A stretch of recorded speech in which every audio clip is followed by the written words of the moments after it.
Então, muito bom dia. Agradeço ao professor Odoni e à comissão organizadora o honroso convite.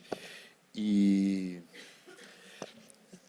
tudo isso que nós vamos mostrar aqui é graças ao que os oncologistas pediatras, os patologistas e todo mundo permitiu que a ortopedia oncológica, principalmente nas crianças, evoluísse muito, muito nos últimos anos. Se em 30 anos a oncologia pediátrica evoluiu muito, na parte ortopédica, a ortopedia oncológica pediátrica também teve uma evolução enorme. E eu vou mostrar algumas técnicas que nós utilizamos e mostrando que muita coisa é possível, principalmente nas crianças, né? Então, quando nós falamos em tumores ósseos, né, nós temos que pensar aí em todos os passos do diagnóstico, mas para nós o que é importante é começar bem pela biópsia, né? E hoje nós temos protocolos muito bem definidos de biópsia óssea. A maior parte das biópsias é feita na radiologia intervencionista e a maior parte delas guiada por tomografia, por ultrassom, por métodos de imagem, né? Isso deu uma precisão muito grande desses procedimentos e ajuda muito a gente. E outra coisa que evoluiu muito são as técnicas minimamente invasivas. Isso é uma moda em toda a cirurgia. Uma moda não, é a evolução. E, entre elas, um dos tumores que a gente gosta de tratar com técnica minimamente invasiva é o cisto ósseo aneurismático, principalmente em crianças de baixa idade. Então, uma criança de 1 ano e 5 meses que chega com uma lesão como essa, qualquer abordagem cirúrgica aqui vai levar ao comprometimento da placa de crescimento e comprometer o crescimento da criança. Então, nesses casos, nós temos utilizado uma das várias técnicas, que é a injeção de cola de fibrina. E essa cola de fibrina, isso é uma cola, exatamente uma cola feita por fibrina. E o que acontece? Vejam só, nós fizemos 2 injeções nessa criança com agulha, e veja que o cisto ele se regenerou completamente, ele se afastou da placa de crescimento, e essa criança aí tem aí uma evolução e basicamente com 2 procedimentos minimamente invasivos nós conseguimos controlar. De outra maneira, nós teríamos aí uma cirurgia grande com uma chance de lesão da placa de crescimento muito grande. Um tumor ósseo que ele é benigno, mas ele dá dor no paciente e é difícil o diagnóstico é o osteomosteoide. O osteomosteoide, nesse caso, ele é fácil, o radiologista vai dar o diagnóstico na hora. Então, é uma lesão, é um nicho que é bem doloroso. E o paciente fala, olha, eu tenho dor, ele tem dor à noite, melhora com anti-inflamatório, passa 2, 3 dias sem dor, aí volta a ter dor, e muitas vezes ele confunde, e às vezes, por causa da reação periostal, por causa do edema, se pensa até em lesões mais agressivas. Vejam só pela captação aí na cintilografia, como é uma lesão que incomoda. E hoje, com material cirúrgico, instrumental cirúrgico, nós conseguimos fazer pequenas ressecções, né, retirando o nicho. É claro que tem que conseguir tirar o nicho, senão o tumor vai recidivar, e isso a gente consegue fazer aí com bastante frequência. E uma técnica menos invasiva ainda é a radioablação. O que é a radioablação? Então, uma criança de 13 anos, dor no joelho, há mais ou menos 6 meses, diagnóstico difícil, várias radiografias, ressonância magnética, mostrando que tem um edema importante aqui nessa região, um edema que não mostra nada, é um edema ósseo. Até que, num dos exames, o próprio radiologista, ele chega e fala assim, olha, vamos fazer uma tomografia, porque às vezes a gente encontra alguma coisa. E encontra um nicho do osteomosteoide. E qual é o tratamento para esse paciente? O tratamento para esse paciente é basicamente destruir esse nicho. Como? A forma mais, assim, vejam só, isso aqui é feito assim, todos os radiologistas fazem isso. Falam, olha, nós vamos fazer por cortesia uma tomografia para o paciente que nós solicitamos a ressonância. E aí eles fazem esse diagnóstico e aí a gente faz a radioablação. A radioablação é um aparelhinho que a gente aluga esse aparelho, ele vem para o hospital, ele resfria ali o local, porque chega a 110 graus de temperatura, e com uma agulha a gente chega até a lesão, guiado por tomografia. Essa agulha ela vai ali e aí nós conseguimos fazer a destruição do nicho.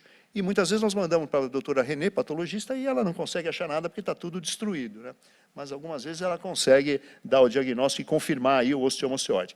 E aí, depois do controle pós-ablação, nós vemos que chegamos exatamente no local, é claro, isso é feito por tomografia. Uma cirurgia aberta, se precisasse fazer uma cirurgia aberta, teria que ressecar aqui, lesaria a placa de crescimento, fazer um túnel enorme para chegar ali, e hoje, com agulha, a gente consegue fazer. 2 meses após, sem nenhuma dor, o paciente, e a gente vê o efeito, é uma esfera ao redor da ponta da agulha, que acontece nesses casos da radioablação. Agora, muitos desses tumores mais agressivos, como a doutora Renê falou hoje, o tumor de células gigantes, que é um tumor benigno, mas ele é agressivo, a gente resolve com, basicamente, ressecando a lesão, e hoje, com precisão, a gente consegue abrir uma pequena janela, retira todo o conteúdo comprometido, e aí coloca o cimento acrílico, e com isso a gente consegue ter uma solução de muitos casos. Mas o principal aqui dessa apresentação são os tumores malignos. E os tumores malignos a gente tem muita dificuldade. Nós temos que as crianças estão em crescimento e, muitas vezes, a criança de baixa idade não existe outra alternativa senão amputação.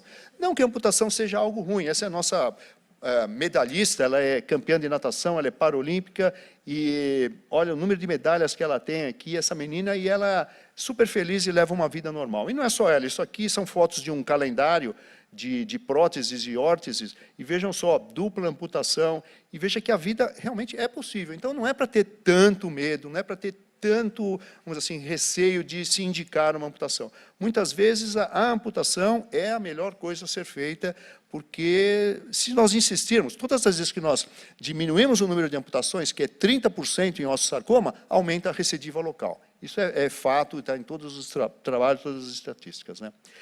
E das técnicas, uma das técnicas que a gente faz e que dá um trabalho muito grande, isso é um trabalho multidisciplinar, é realmente a reconstrução da pelve.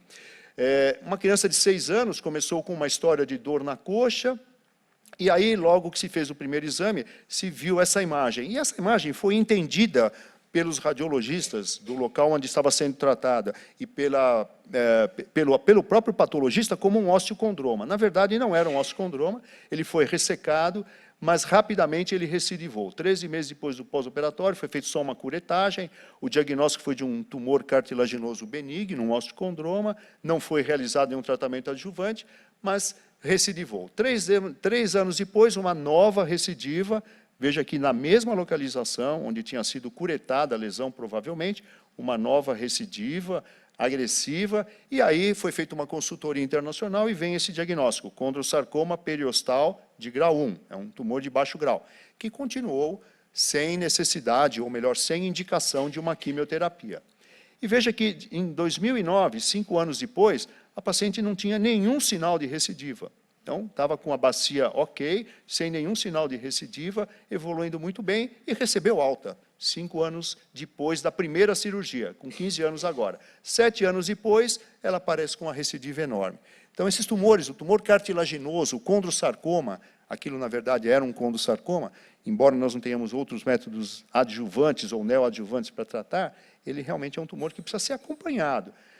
Nesses 5 anos que a paciente ficou fora, apareceu, então, essa recidiva, e aí a ressonância magnética mostrava agora um comprometimento aí bastante importante, com uma recidiva que, veja, no ilíaco, na bacia, tanto intrapélvico como extrapélvico, o paciente leva muito tempo para ele sentir qualquer tipo de sintoma ou qualquer sinal.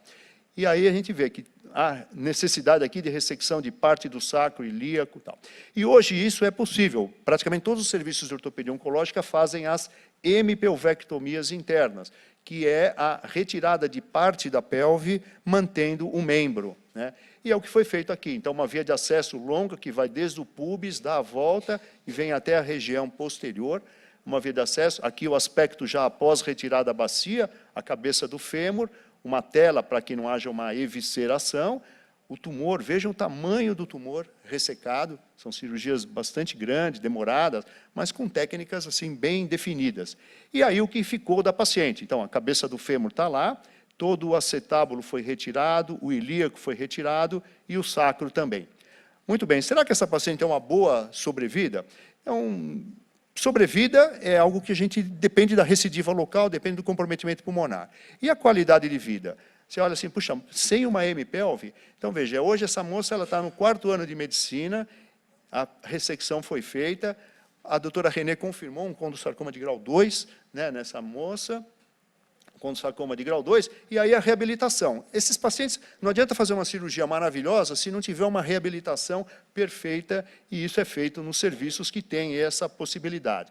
Então, a paciente aí com 21 dias de pós-operatório, já na sua casa, deambulando, conseguindo subir escada, claro que com dificuldade, aí depois de algum tempo já andando, 22 dias, já isso é um pós-operatório ainda precoce, a paciente consegue ter um controle bom do membro, apesar de não ter toda aquela hemipelve, e agora com 3 anos de pós-operatório, fazendo faculdade de medicina, então você vê, tem que realmente investir nesses pacientes, tem que fazer as hemipelvectomias, porque realmente nós temos aí resultados assim, excelentes. Tá?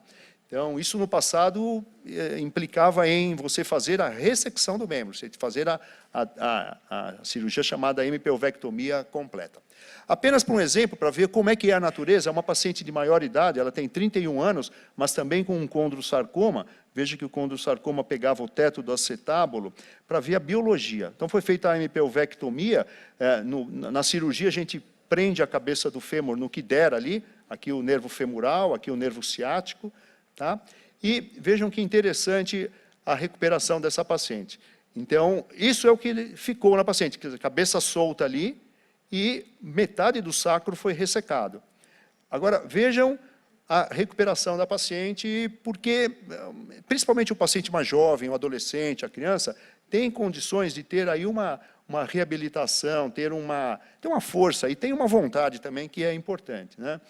Então, aí a paciente já andando, já na cidade dela, voltou, o ciático voltou totalmente, andando. E o principal, nesse caso, é isso aqui. Vejam que se forma ao redor da cabeça uma pseudocápsula aqui, ó. Isso aqui é uma pseudocápsula, e essa pseudocápsula praticamente mantém a cabeça do fêmur ali. Olha, formou-se um neoacetábulo, um neoquadril ali. Isso é uma coisa muito importante. Quanto mais jovem o paciente, mais isso vai acontecer. Aí a paciente com 6 meses de pós-operatório, deambulando, e esses slides são interessantes, porque veja só, isso aqui é o pós-operatório imediato, e veja a camada óssea que se forma, formando um acetábulo ali. A biologia realmente é algo impressionante. Então, veja, aqui no pós-operatório, 6 meses depois, uma formação óssea aqui. Esse é uma paciente de menor idade, 13 anos, isso era um Ewing. Você olha um Ewing como esse, você fala assim, será que esse paciente tem chance, tem sobrevida? Então, veja, a cabeça do fêmur estava como que jogada aqui no meio do tumor. O que acontece é que, com a quimioterapia neoadjuvante, esses tumores praticamente desaparecem. Eles desaparecem. E aí permitem, olha a cabeça do fêmur no meio do tumor, são os raios-x iniciais. Foi feita a cirurgia depois da quimioterapia, não ficou cabeça do fêmur, ficou parte foi retirada toda a asa do ilíaco, veja só, bem, mas mesmo assim, veja a paciente andando no pós-operatório imediato, e alguns anos depois, vamos voltar aqui. Alguns anos depois, 16 anos de pós-operatório, a paciente praticamente, vamos ver se ela, não sei, aqui ela subindo escada normalmente, andando, e com o seu filhinho. Isso aqui, quer dizer que nem sempre a quimioterapia leva a uma esterilidade dos pacientes, né? E a gente vê isso aí, quanto mais, vamos dizer, no GRAC, o pessoal, se não tomar cuidado, engravida durante a quimioterapia lá de um paciente também em quimioterapia, né? Bom, precisa tomar um cuidado danado. Bom, isso aqui, passando aí da pelve para as reconstruções com autoenxertos, isso também é algo que evoluiu muito, que é a cirurgia vascularizada. Então, hoje nós pegamos um paciente com osteosarcoma, depois da quimioterapia, o que nós podemos fazer? Ressecar e manter a placa de crescimento. Uma criança de 9 anos vai crescer 10, 15 centímetros, e uma discrepância dos membros, às vezes, é muito ruim para uma qualidade de vida adequada. Então, o que nós fazemos? Veja que após a quimioterapia, o tumor ele faz um shrinking, né? Ele praticamente desaparece quando há uma boa resposta. E aí a fíbula, é colocada a fíbula vascularizada, aí no caso, a gente vê aqui as pontes, são feitas as pontes, aqui tem aqui está a vascularização, isso aqui feito de maneira microcirúrgica, isso aqui todos os serviços de ortopedia têm essas reconstruções microcirúrgicas, aí o pós-operatório, e vejam depois que a fíbula se transforma numa tíbia. A fíbula que era desse tamanho, a fíbula contralateral, ela vascularizada, ela se transforma totalmente. Então, Isso é algo que realmente se transformou uma das técnicas de salvação de membros, né? E aí, sem nenhuma discrepância, 1,5 centímetros de discrepância, que está ótimo. 14 anos, aqui nós usamos 2 fíbulas, porque a ressecção precisou ser feita com 30 centímetros, para poder dar uma margem proximal e uma margem distal, e preservar a placa de crescimento proximal e a placa de crescimento distal, nós utilizamos aí dupla fíbula. Então, veja o comprometimento. Então, nós pegamos uma fíbula, aí por microcirurgia ligava a artéria de uma na outra, elas estão fixadas aqui, aí ela vinha para cá, e aí uma artéria saindo. Então, tinha uma artéria entrando e uma veia saindo, e foi colocado esses 30 centímetros no local do tumor. Então, aí a microcirurgia, aqui no local, é feita, então, com a junção com o paciente. E vejam só, então, nós colocamos no paciente, veja a discrepância que tem, 2 fíbulas, né, perto do fêmur da criança. E aqui, 2 fíbulas perto da metáfise distal. Mas o que acontece? Depois de pouco tempo, vai havendo uma hipertrofia, e aí a gente encontra um resultado como esse aqui. Então, aquelas 2 fíbulas se transformam num fêmur. Então, veja, quanto mais jovem a criança, mais coragem nós temos de fazer essas técnicas, porque as respostas são realmente muito boas, né? Agora, no adolescente, a gente, geralmente, esses osteosarcomas que são ao redor do joelho, nós temos aí a possibilidade ou a necessidade de usar as endopróteses. E o que são as endopróteses? Endopróteses são a endoprótese convencional, que é utilizada para artrose, que é utilizada para a ortopedia geral, ela só substitui a parte da capa de cartilagem, mas todo o estoque ósseo continua.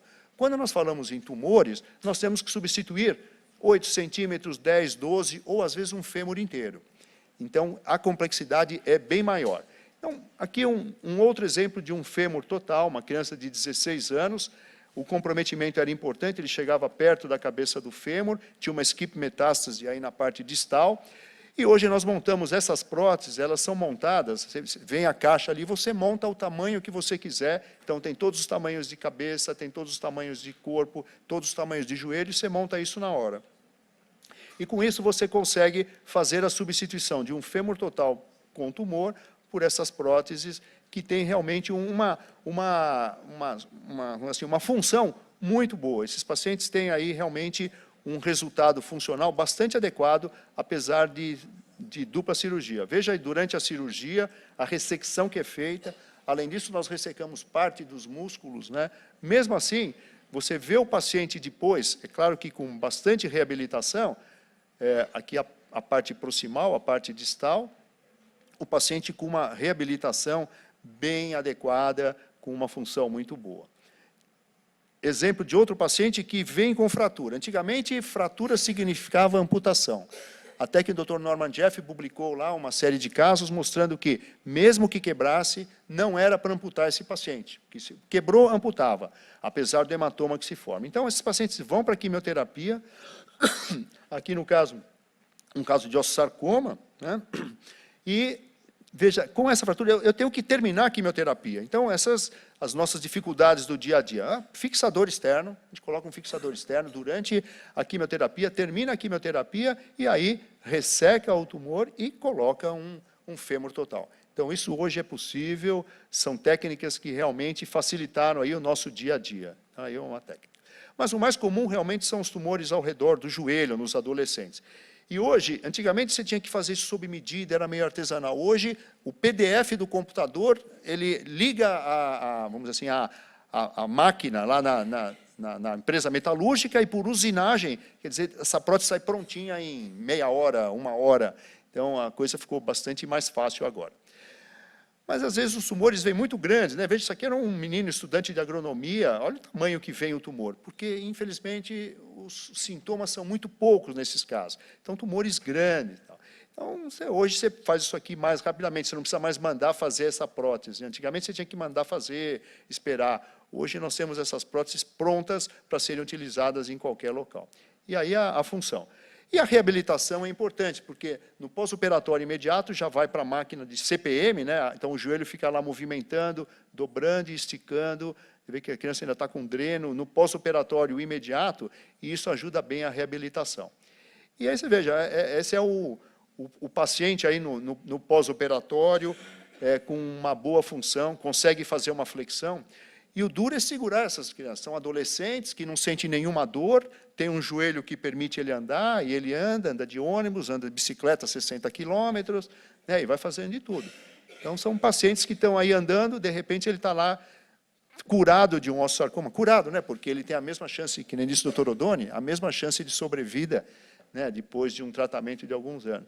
E vão levando a vida normal, né. Então, exemplos, né, que a gente tem aí de próteses dos mais variados tamanhos, isso já é um padrão. Desde 1986, essas próteses elas são basicamente iguais, assim, basicamente todos os serviços usam o mesmo tipo de prótese, não tem nenhuma dificuldade assim, para os ortopedistas oncologistas fazer essas técnicas, né? Aí o filme travou, mas vamos lá. Travou? Não, mas ele não tem problema. O paciente andando aí. É que é filme.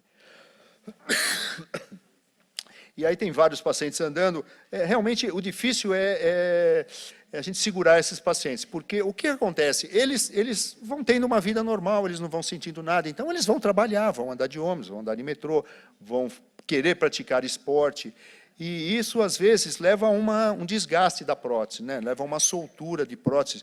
Então, a cada 10 anos, mais ou menos, nós temos que fazer essas revisões, essas trocas de próteses, porque a prótese em si, ela não dá problema. O que dá problema realmente é o contato da prótese com o osso. Então, você veja que você praticamente não percebe que tem uma simetria, eles ganham novamente músculo, eles têm uma boa movimentação. Então, essas próteses aí de joelho chegaram aí num grau bem importante. E aí algumas crianças, às vezes a criança de baixa idade, você não consegue utilizar uma prótese articular. Ou se você usar uma prótese articular, eu vou perder o crescimento dessa articulação e dessa articulação. Então a discrepância vai ficar muito grande. Vejam só, se eu colocar uma prótese total aqui nesse joelho, fica difícil. Então o que nós fazemos às vezes? Colocamos uma prótese parcial. Então a gente retira o tumor e coloca uma prótesezinha parcial que fica meio instável. Ela fica meio instável, porque você não consegue reinserir os ligamentos aqui, mas fica muito boa. E a gente usa uns braces feitos aí na ACD, a ACD faz isso aqui muito bem, e não tem maiores problemas, não. Essas crianças, elas têm uma vida até bastante adequada, andam até de bicicleta, e se viram muito bem. Criança é maravilhoso você tratar criança, porque se não estiver doendo, o resto toca em frente, né? Eles estão lá na quimioterapia, é ruim na hora de pegar veia, hoje em dia tem o Portocat, né? Então, mas me solta desse soro que eu quero brincar, né? Então, é isso que acontece com as crianças. E aí, isso aqui foi desenvolvido na Inglaterra e nos Estados Unidos. Eles falaram, olha, vamos tentar alongar esse fêmur. Será que a gente consegue alongar o fêmur? Então, ou a tíbia? Então, mecanicamente, o que nós temos? Então, nós pegamos e colocamos uma prótese chamada prótese extensível. Então, coloca a prótese na criança e, conforme ela for crescendo nos anos seguintes, nós vamos alongando isso aqui. Isso aqui é totalmente mecânico. Então, veja só, nós vamos rodando isso aqui e isso aqui faz a prótese crescer. Então, você ganha lá 1 centímetro, só que a cada 6 meses, você leva a criança para o centro cirúrgico e aí faz esse alongamento, tentando manter o membro equilibrado. Então, esse aqui é um momento de um alongamento, a flexão do joelho está bom, depois de um tempo, a gente coloca a prótese é isso aqui, e aí vamos tentar um alongamento. Não adianta querer alongar 3 centímetros, 4 centímetros, é 1,5 centímetros, porque você está esticando o ciático, você está esticando as artérias e veias. Então, a gente abre um pequeno corte, e aí abre esse cortinho, e vamos ver se roda o vídeo aqui. Ó, e aí, a gente pega e vai rodando isso aqui, e com isso a perninha da criança vai crescendo lá, com muito cuidado. A gente faz o teste para ver se não está lesando o nervo, estica o molequinho lá, né? Então, vai muito bem. Ó, e aí a gente consegue esticar, e depois de um certo tempo você vai, estica de novo, e vai levando, né? Vai levando. Ó, e aí a gente conseguiu aqui no caso, dar uns 3 centímetros, mais ou menos. Então, é isso aí. Então, veja, essa é um outro exemplo também, essas próteses a gente tem usado aí com uma certa utilidade. E depois de um tempo, o que acontece? Você pega e tira aquela prótese parcial que alongou e coloca aí uma prótese depois de 7 anos aqui, já com 17 anos, era 10, né? Então, você pega e coloca uma prótese e esse paciente aí tem condições de ter uma vida. Agora, os pacientes vêm fazer isso, né? Quer dizer, esse indivíduo aqui, chamado Caio, que era um adolescente na época, ele, olha só, ele falou, eu só sei fazer isso, doutor, eu sou professor de capoeira agora. E ele, é claro que ele conseguiu quebrar a prótese depois de... Claro, não, imagina. Então, esse é a da segura. Mas a reabilitação consegue essas coisas maravilhosas aí. Ó. Agora ele está com uma prótese, mas está bem mais magrinho, mais fininho, mas está lá, firmão. Tá bom, gente? Então, é isso aí que eu queria mostrar. Realmente tem muita, graças aos oncologistas pediatras, que deixam o paciente sem tumor, né? A gente opera paciente sem tumor hoje em dia, né?